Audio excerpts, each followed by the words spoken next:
How's it going, everybody? I'm going to make a video here for transforming cubic and cube root functions.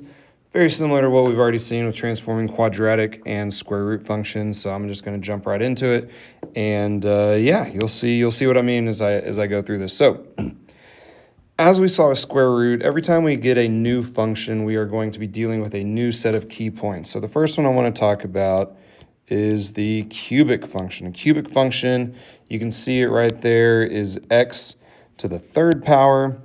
Those key points, so we're raising something to the third power, meaning we're multiplying it by itself like 3 times.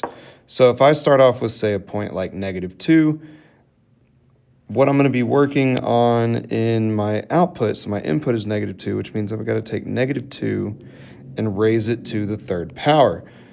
So that is -2 times -2 times -2 again.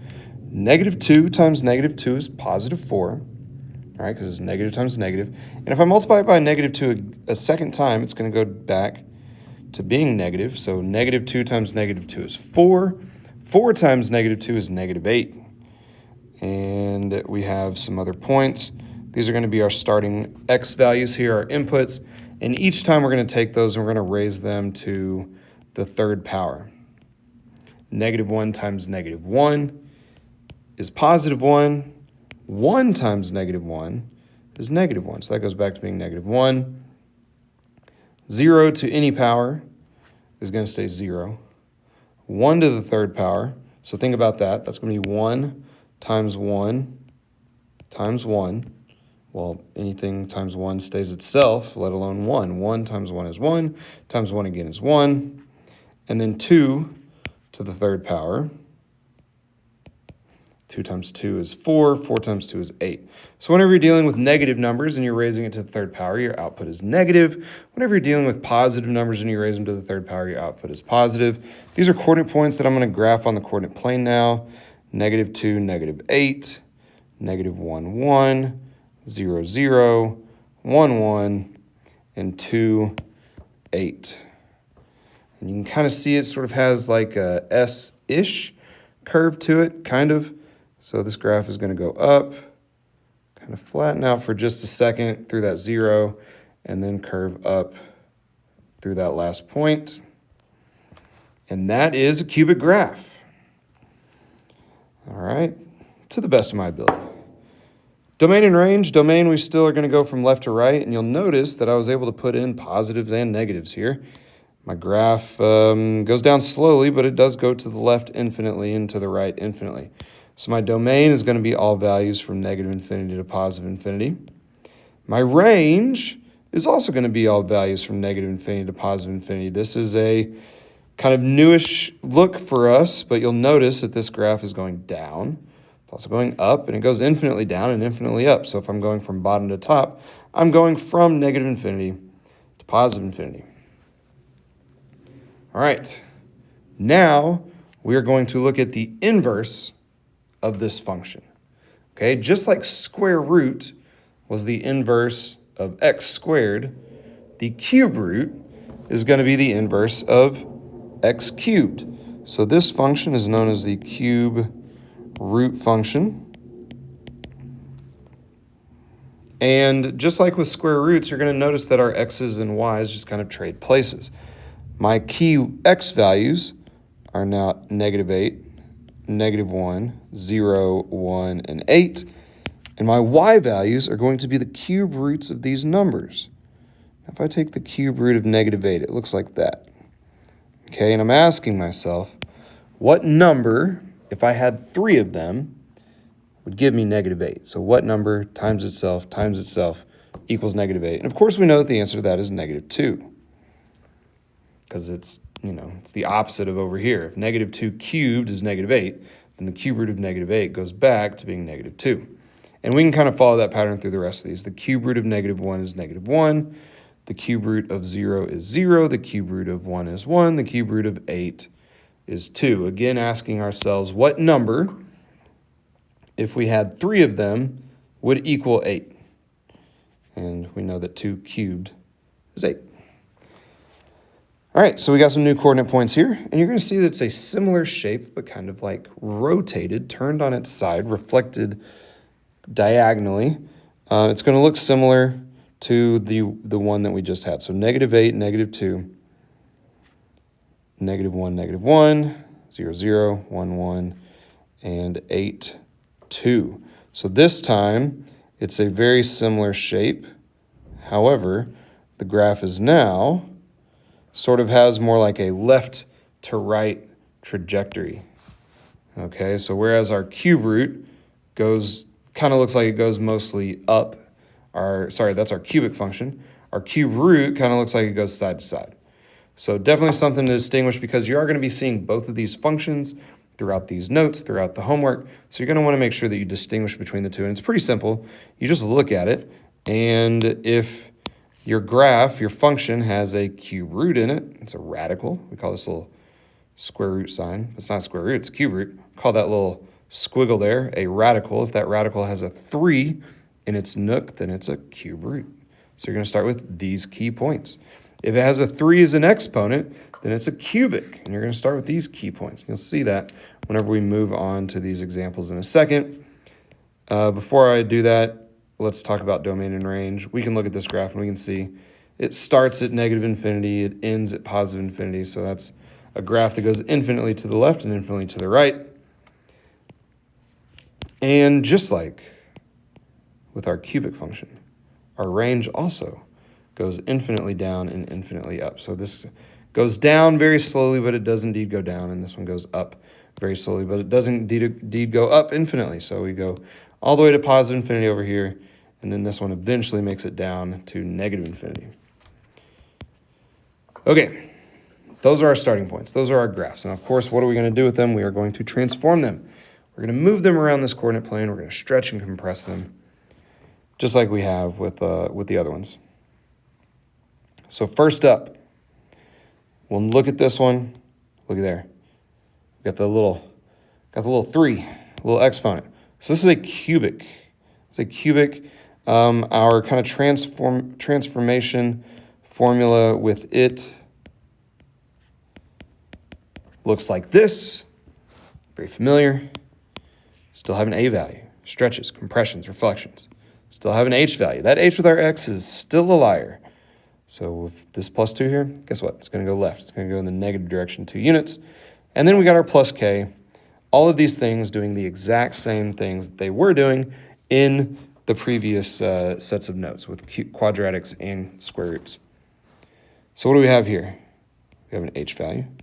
We have a K value. No A value, but that's all right. Don't need it. This graph is going to shift left 2 units because of the H value. It's going to shift down 1 unit because of the K value, -1. And that's all we need for that part. We'll figure out domain and range here in a second. Because this is a cubic, we are going to start with our key cubic points. Now, those are the ones, you can go back up here and reference them. This is our cubic. We're starting with these points, the X values. -2, -1, 0, 1, and 2.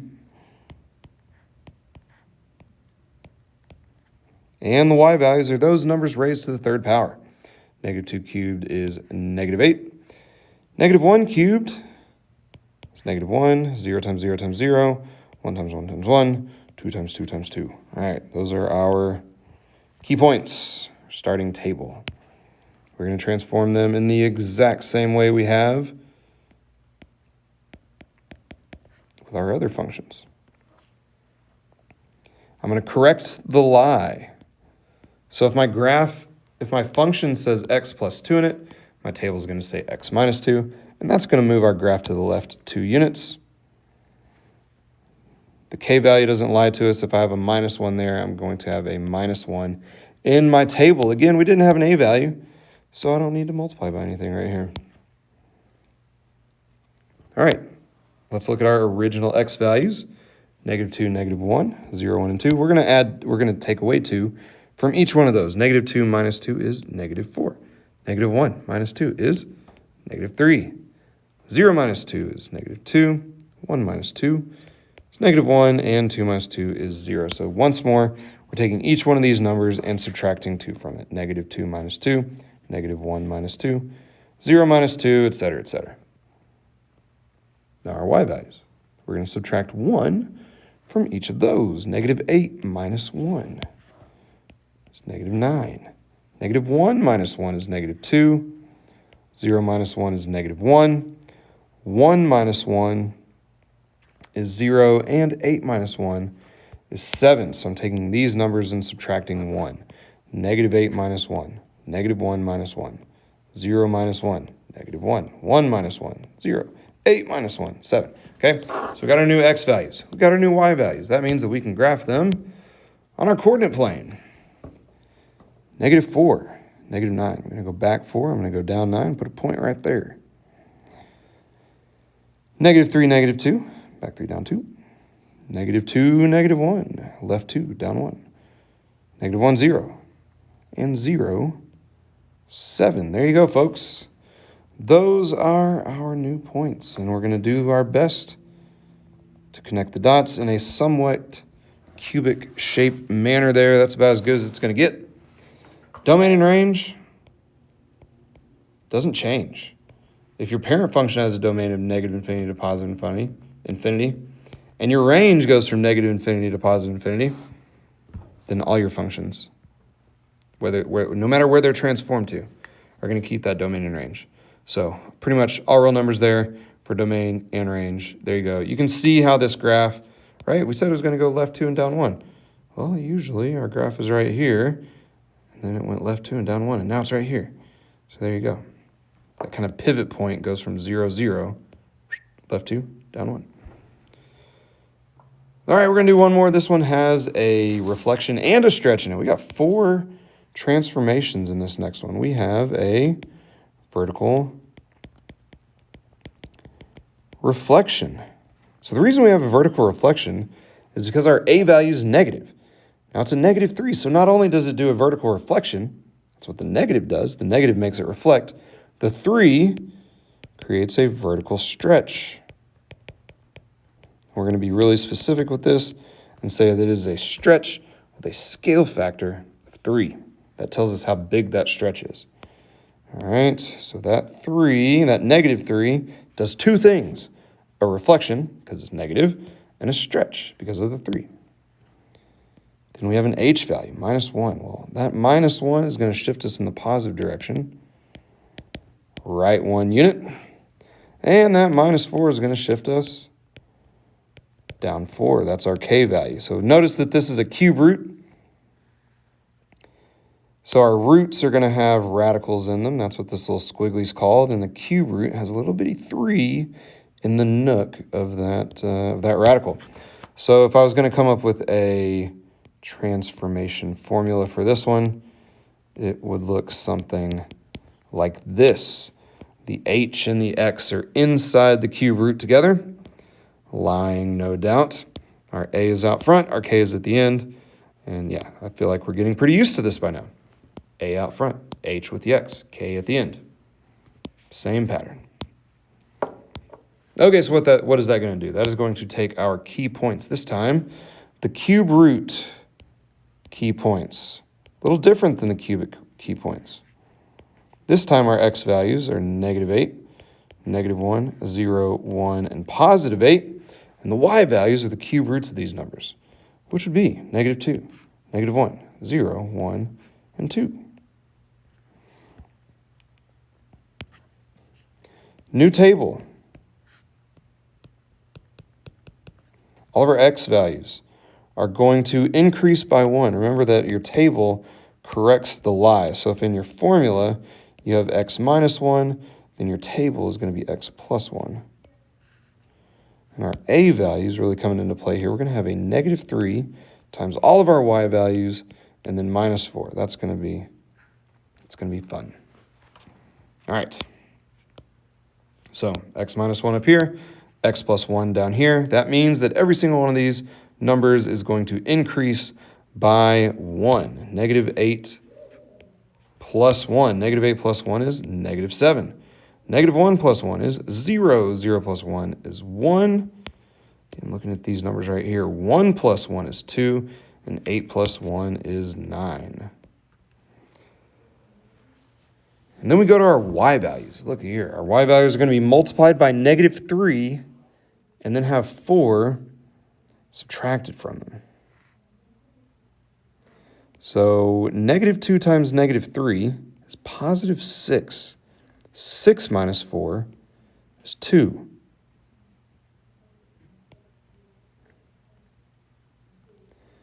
-1 times -3 is +3. 3 minus 4 is -1.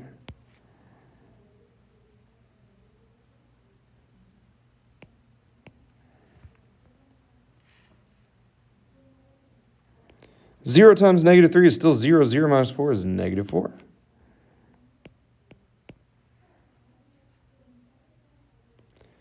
One times -3 is -3. -3 minus 4 is -7.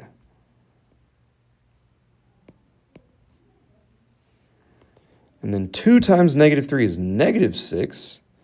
-6 minus 4 is -10.